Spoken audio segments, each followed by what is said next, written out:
तबके को इंसान नहीं माना जा रहा था, जिसे बराबरी का दर्जा नहीं था, जिसके छू लेने से अपवित्र हो जाने का खतरा था, जिसकी छाया से व्यक्ति जो है दूषित हो जा रहा था, उस तमाम तबके को बाबा साहब वहां से उठा करके लाए और आज आप देख रहे हैं कि मंच पर भी बैठे और कुर्सियों पर बैठे और बहुत आगे तक निकल गए। इसीलिए हमें उस मिशन को याद करने की जरूरत है। आप याद कीजिए कि बाबा साहब जो लड़ाई लड़ रहे थे अपने दौर में, क्या वो लड़ाई अपने मुकाम तक पहुंची है? तो पाएंगे कि नहीं, अभी वो लड़ाई अधूरी है। अभी तक हम वो मुकाम हासिल नहीं कर पाए हैं जिसकी की लड़ाई बाबा साहब लड़ रहे थे, जिसका सपना हमारे पुरखों ने देखा था। हमारे पूर्व वक्ता सर ने एक बात कही थी, रामधारी सिंह दिनकर साहब की पोएम के बारे में कहा था कि जो तटस्थ रहेगा समय लिखेगा उनका भी अपराध। हम तटस्थ नहीं हैं।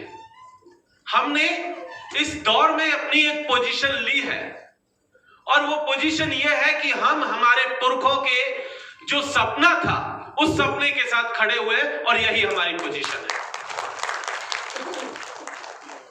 आज जिस दौर में हम यहां पर हैं वो एक दौर ऐसा है जहां इस देश का निजाम हमारे पुरखों के सपनों को कुचलने की कोशिश कर रहा है।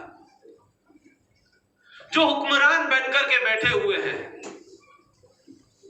वो उस सपने को कुचलने की कोशिश कर रहे हैं जो हमारे पुरखों ने देखा था। वो सपना यह था कि इस देश के तमाम जो शोषित पीड़ित मजलूम लोग हैं, जिन्हें सदियों से पीछे धकेल दिया गया था, वो इस पूरी की पूरी लाइन में आएंगे, मुख्य धारा में आएंगे और अपना जो ड्यू शेयर है, जो उनका जरूरी हक है, वो हक उन्हें मिलेगा। लेकिन हम देख रहे हैं कि वो हक उन्हें नहीं दिया गया और इसीलिए हम ये लड़ाई यहां पर लड़ रहे हैं। जब हम लोग यहां बैठे हुए हैं तो हमें याद करने की जरूरत है, हम तमाम लोग उस दबे कुचले तबके से आते हैं और आज अपनी एकजुटता प्रदर्शित कर रहे हैं। लेकिन अभी भी मैं देख पा रहा हूं कि यहां एक दो तबका अभी भी नहीं है। जिस तबके से मैं आता हूं, क्या आदिवासी समाज से यहां कुछ लोग हैं? नहीं है। यह हमारी एक कमजोरी है साथियों, यह हमारी कमजोरी है कि जब बाबा साहब का हम जन्मदिन मनाएं तो हमारे साथ उनको होना चाहिए था, लेकिन हम उन्हें नहीं जोड़ पाए। इसलिए हमारे लिए यह ध्यान रखना जरूरी है, जब मिशन को आगे लेकर के जा रहे हैं, लड़ाई को आगे लेकर के जा रहे हैं, तो उनका यहां होना जरूरी है।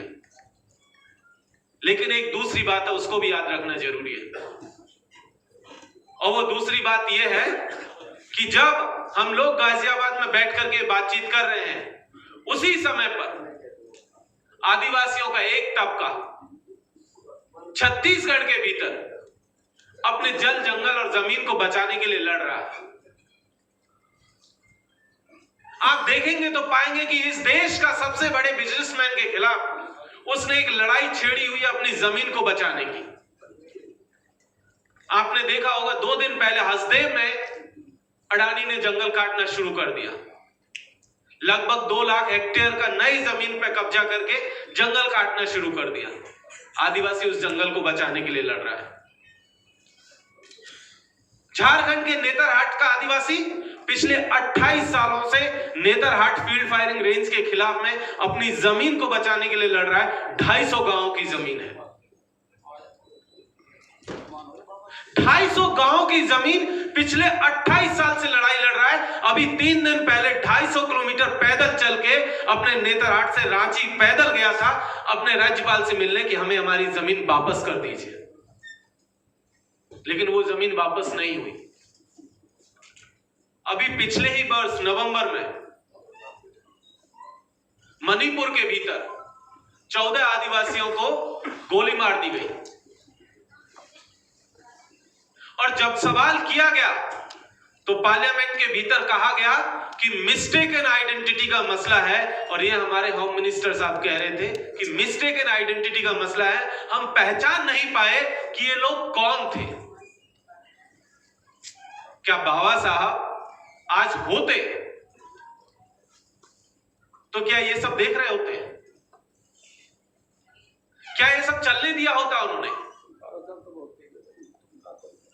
मैं मानता हूं कि बाबा साहब ये सब नहीं चलने देते। वो उन 14 आदिवासियों के साथ खड़े हुए होते जिन्हें गोली मार दी गई, सिर्फ ये कह करके कि हम पहचान नहीं पाए आजादी के 75 वर्ष बाद भी। और ये सबसे ज्यादा दुखद हमारे लिए है। हम तमाम लोग कई तरीके की लड़ाइयां लड़ रहे हैं। एक डिग्निटी की लड़ाई है जो यहां पर बैठे हुए हम सब लोग लड़ रहे हैं कि एक इंसान को इंसान माना जाए, उसको बराबरी का हक दिया जाए।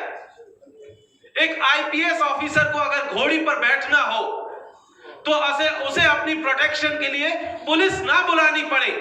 एक आर्मी के जवान को अगर घोड़ी पर बैठना हो तो उसे अपनी प्रोटेक्शन के लिए पुलिस ना बुलानी पड़े। अगर किसी जितेंद्र मेघवाल को मूछें रखनी हो तो उसे अपनी मूछें रखने के नाम पर गोली या चाकू न मार दिया जाए, उसे जिंदा रहने के लिए हम भी ये लड़ाई लड़ रहे हैं।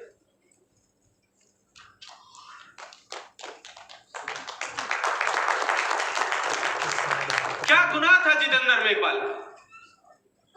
मूछें रखना आजादी के 75 वर्ष बाद क्या गुनाह है? क्या किसी आईपीएस ऑफिसर का घोड़ी पर बैठ करके अपना बिंदौरी निकालना गुनाह था? क्या किसी सेना के जवान का घोड़ी पर बैठ करके अपनी बारात ले जाना गुनाह है? क्या बाबा साहब ने, हमारे पुरखों ने, चाहे वो जयपाल सिंह मुंडा हो, बोनीफास लाकड़ा हो या कोई और हो, उन्होंने यही सपना देखा था कि 75 वर्ष बाद भी आपको इसी तरीके से मारा जाएगा? मैं मानता हूं कि उन्होंने यह सपना नहीं देखा था। ना ही उन्होंने यह सपना देखा था कि उड़ीसा के भीतर जगत सिंहपुर के गांव के आदिवासी पिछले 3 साल से अपने गांव के बाहर कदम नहीं रख पाए। 3 साल हो गए उनको गांव की परिधि के भीतर एक बच्चा तक बाहर अपने गांव से नहीं गया है, क्योंकि उन्हें डर है जिस दिन गांव से बाहर जाएंगे, पॉस्को जो कंपनी है आपकी दक्षिणी जो है कोरिया की, वो उनके गांव में घुस करके उनकी जमीन पर कब्जा कर लेगी। 3 साल पहले मई के महीने में उन्होंने, जब उनके ऊपर बुलडोजर चलाए गए थे, उस बुलडोजर के सामने सबसे पहले अपने बच्चों को चारों तरफ लिटा दिया, फिर अपनी आदिवासी महिलाओं को लिटाया और उसके बाद जमीन पर खुद लेट गए थे गर्मियों के मौसम में कि अगर बुलडोजर चलाना, हमारी जमीन छीननी है तो आइए निकल जाइए हमारे ऊपर से। और 3 साल से वो मूवमेंट इसी तरीके से चल रहा है।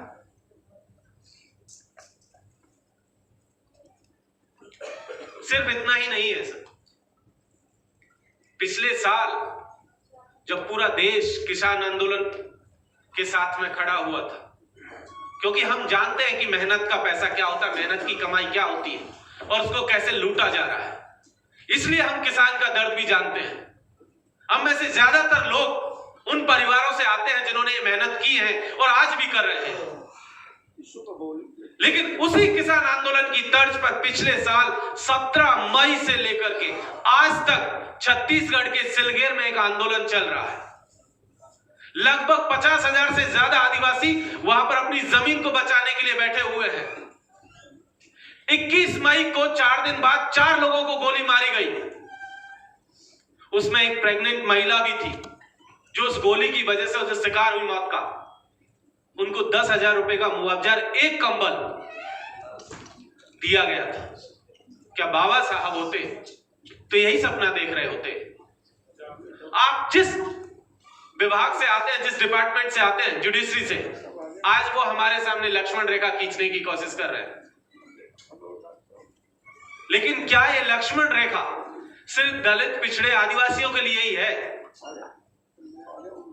क्या उन्होंने अपने लिए कोई लक्ष्मण रेखा खींची कि इस देश की सुप्रीम जुडिशरी में आदिवासी, दलित, पिछड़ा क्यों नहीं है? कहां है वो लक्ष्मण रेखा? आज जब बुलडोजर चल रहा है दलितों के ऊपर, मुसलमानों के ऊपर, आदिवासियों के ऊपर, तब वो लक्ष्मण रेखा कहां जाती है? इसीलिए साथियों, जब हम लोग यहां बाबा साहब को याद कर रहे हैं तो आज के दौर में हमें ये याद रखना होगा कि अगर बाबा साहब होते तो किन के साथ खड़े होते और किस तरीके से जो सपना उन्होंने देखा था उसको पूरा करने के लिए लड़ रहे होते। मुझे उम्मीद है कि यहां तमाम लोग जो बैठे हुए हैं सब बहुत विद्वान लोग हैं। आप तमाम साथियों से एक ही गुजारिश करके मैं अपनी बात खत्म करूंगा कि साथियों, जो सपना देखा है उस सपने को पूरा करने के लिए अड़िए। जिस बहुजन यूनिटी की हम लोग बात करते हैं उसका रिफ्लेक्शन यहां हॉल में भी होना चाहिए, उसका रिफ्लेक्शन जमीन पर भी होना चाहिए। और क्योंकि हम लोग समाज से एक कदम आगे, तो हमारी जिम्मेदारी ज्यादा है उन तमाम लोगों को यहां एकजुट करने की, हमारे साथ में लाने की, और तभी जाकर के हम बाबा साहब का, जयपाल सिंह मुंडा का जो सपना था उसे पूरा कर सकते हैं।